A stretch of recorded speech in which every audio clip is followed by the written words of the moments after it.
patapos yung film natin noon, ni You're My Boss. Biglang sabi ni Direk Tonet, kailangan ako na magpe-present sa ending, English. Sabi ko, Direk, huwag na, tatagal tayo dyan. Hindi ko talaga kaya yan. Maniwala ka, hindi tayo matatapos. Sabi ni Direk Tonet, sabi ni Inang, kailangan mo doon talaga ko. Ganun na, sige.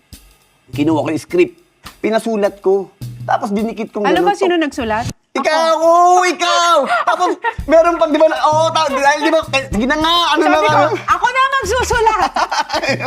Binabasa ko talaga, sabi ko, Diyos ko. Pero tapos ka na sa NCBA na hotel. HRM. HRM. Saka ano ko, valedictorian ako. Hindi, joke lang yun. Hindi, joke lang yun. Siyempre, iniisip mo, pamilya mo, iniisip ko, lola ko, mga kaibigan, papakita ka ng puwet. Ayun ko kawan. Ang hirap tanggalin.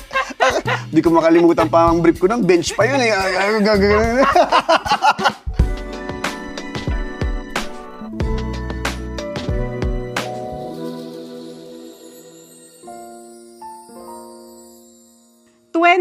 nung huli tayong nagkasama. Kasi feeling ko yung 2015 na yun yung talagang parang breakthrough na sa'yo na hindi ka na mapipigilan talaga after nun. After You're My Boss, ginawa mo yung Ang Probinsyano. Tapos yun na yun, dire-diretso na yun hanggang sa the longest running teleserye yung Probinsyano.